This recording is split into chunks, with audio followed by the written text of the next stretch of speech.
My dude, it's too late to guys, Stick Wars 3 already got enough nerfs as it is. It's time to stop!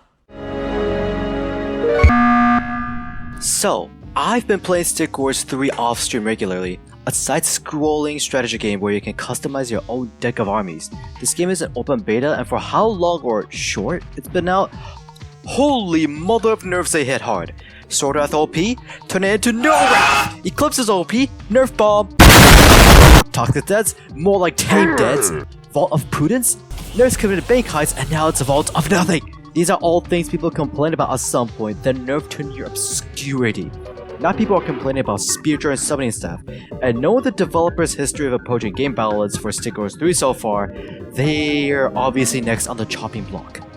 Prioritizing nerfing is an unhealthy way of balancing the game because it incentivizes a witch-up mindset where people will look for the next most OP ability to whine about, and it also lowers a sense of power fantasy in the game, and is psychologically not good for the well-being of the game. Speaking from anecdote, I played a game, or really a minigame that approached game balance this way.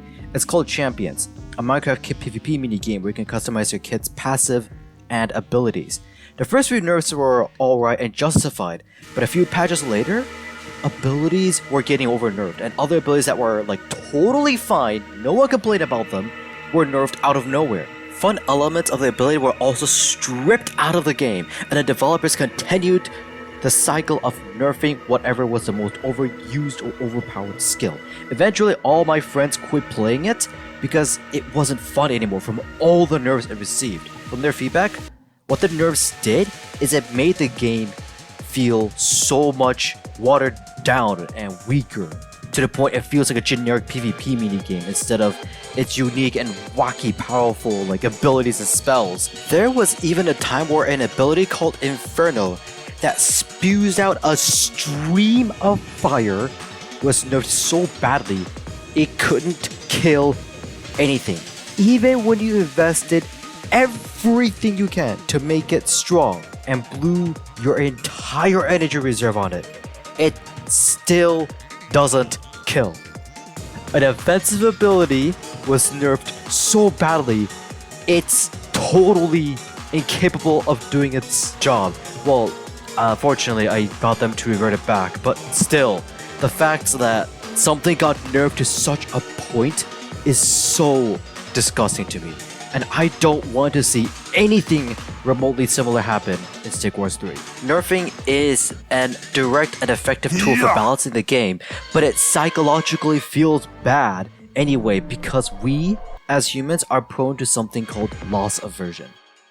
Loss aversion is a theory that suggests that losses hurt twice as much as gains feel good. For example, imagine I offer you to play a game of heads or tails where if it lands on tails, you lose $10. How much money would you have to win on heads for you to be willing to play this game?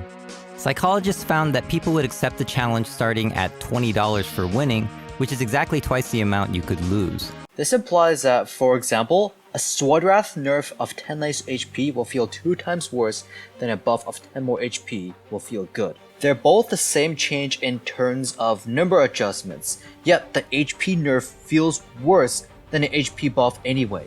So yeah, nerfs feel bad. This doesn't mean we should never nerf against Stick Wars 3. Nerfs can be exciting too if done right. In 2018 through 2019, Overwatch had a major problem where players would be in matches where most of the teams mainly played DPS and only a few played tanks and support. Sometimes it'd be teams of nothing but DPS players. The problem even seeped into professional play in a different form.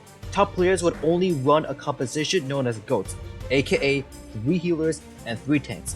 All professional teams ran only this composition because it's too much health and healing to contest against. Nothing could beat it. Good tracer player on Houston. It's Jake on the far. This combo's worked well for them before, but as soon as they see the defensive setup, they will just simply swap it away. Crucial time lost here for the Outlaws.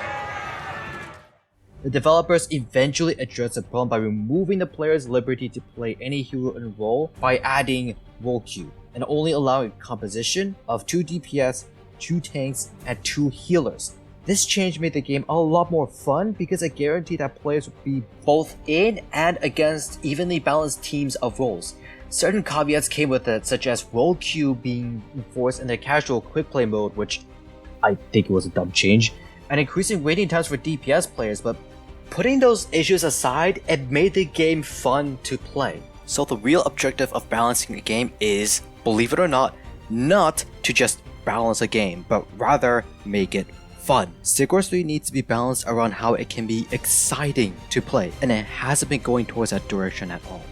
Fun and balance are also not inherently correlated. They definitely tug at each other's strings, but you can still have balanced but boring games such as Checkers and Street Fighter 1. Okay, editor facts here. Just clarify that you can still have fun playing those games, but they pale in comparison to their predecessors. Their successors risk being more balanced with more features and options in paper, but they're actually a lot more fun in practice, and thus there's more players playing them as opposed to their older games, which are more balanced, but not many people are playing them anyway. That's all. Back to you, past facts. Conversely, you can create a game that's balanced and fun, such as Tetris Multiplayer or Disco Derby Dodgeball. As I mentioned earlier, the setups you see most in your games are either Spearcher or Summoning Staff with Sickle. These two setups are the most used builds in the game because they're simply that overpowered. Or is it because all other setups are too weak? As someone that played as and against both Spearcher and Summoning Staff, I personally think both builds are powerful and fun to play and are in an overall good spot.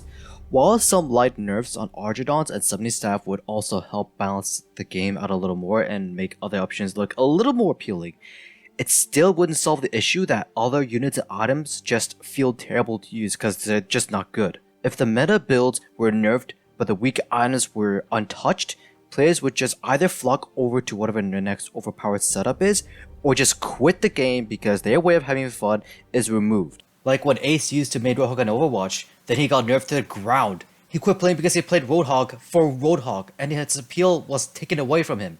Mark my words, I bet people left Stick Wars 3 when Eclipsers was nerfed to uselessness in a similar fashion.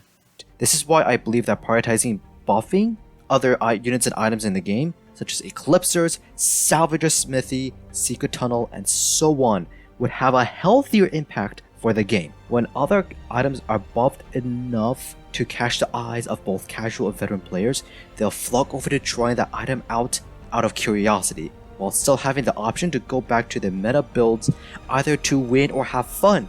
It's a win-win situation. In conclusion, buff more and nerf less, because psychology dictates that we'll hate nerfs more than buffs. Okay, thanks, bye.